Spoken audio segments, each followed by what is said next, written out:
Karena kita itu kan dididik dari tingkah laku yang berbeda ya. Saya sang suami dan sang istri kan pola asuhnya beda gitu. Dan pola asuh itu melekat ke kita. Oleh karena itu kita perlu menyadari dulu gimana sih ayah kita, ibu kita mengasuh kita. Nah, kalau sekarang Bapak Ibu, menurut saya sudah banyak profesional yang bisa bantu. Jadi kalau mau tentang psikolog, datang aja ke psikolog.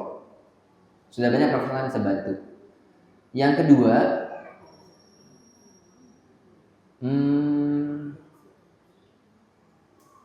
mungkin perlu sampaikan, tapi ini pas sudah prakondisinya ya. Prakondisi begini, harus ada pengamatan, dia sebenarnya sukanya apa. Kadang-kadang kita karena kita punya ekspektasi terhadap pasangan kita lupa melihat apa ekspektasi pasangan kita terhadap kita. Nah, supaya fair, saya biasanya menulis jurnal tentang apa yang saya amati dari istri dan anak-anak saya. Supaya apa? Supaya saya bisa melihat perubahan apa sih yang terjadi pada istri dan anak saya. Sehingga saya tahu, oh dia begini, dia begini, dia begini, dia begini. Nah kadang-kadang karena kita jarang menulis apa yang kita amati, kita jadi nggak peka terhadap hal-hal kecil yang berubah di pasangan kita. Atau hal-hal kecil kebutuhan yang sebenarnya bisa kita sediakan, cuman kita luput melihatnya. Gitu. Nah, saya nggak bisa kasih solusi yang praktis Bu, karena saya nggak tahu kondisi suaminya kayak apa. Tapi saran saya, mulailah menjadi observer suaminya. Lihat dia suka apa, lihat kapan dia ketawa, lihat dapat kayak gini, dan masuklah ke dunianya. Contoh, saya nggak dengan istri, dengan anak perempuan saya yang nomor 2. Itu awal-awal saya kok susah ya masuk ke dia ketika remaja. Sehingga saya nanya ke istri saya, Abi ini kayaknya susah masuk ke sini. Istri saya ngasih solusi. Apa nggak solusinya? Abi jarang nemenin dia ke toko biru. Tahu toko biru? Ah ya, toko biru. Dan jarang traktir jajanan dia.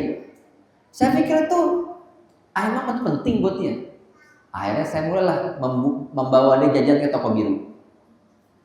Kemudian saya traktir makan.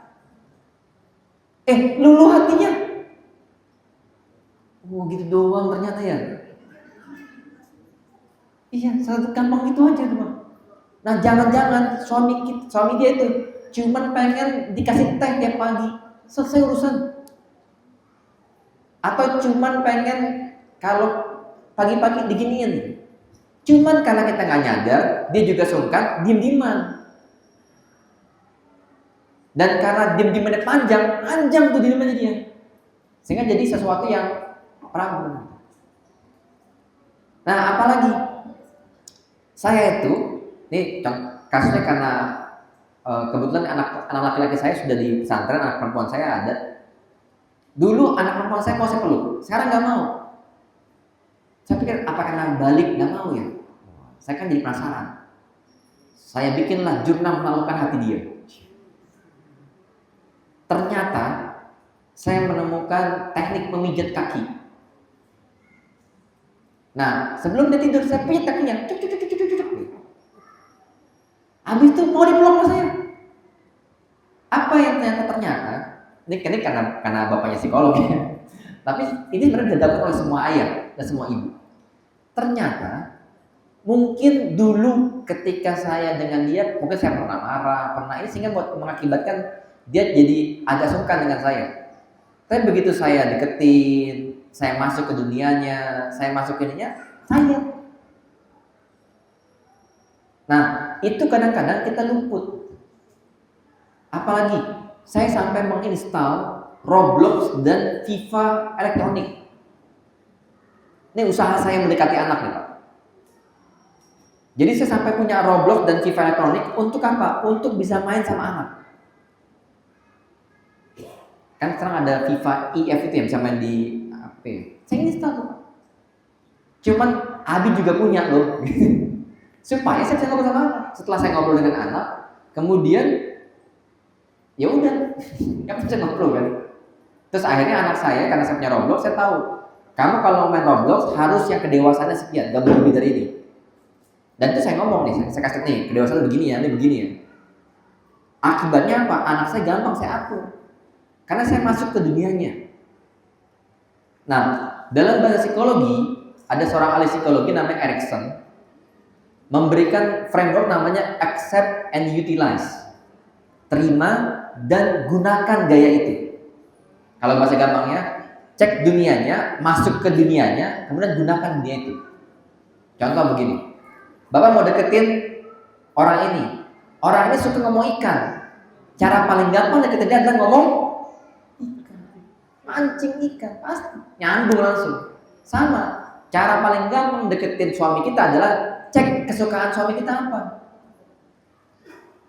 Cara paling dekat ini dengan istri kita adalah cek kesukaan istri kita. Dan istri kita tuh terpesona sampai memerah wajahnya kalau dipuji tentang apa. Nah, kita mesti tahu sebagai suami. Begitu dengan istri. Suami kita itu luluh hatinya kalau kita melakukan apa. Itu kita mesti punya tuh bank datanya. Jangan sampai orang lain yang melakukannya. Iya, itu benar kejadian.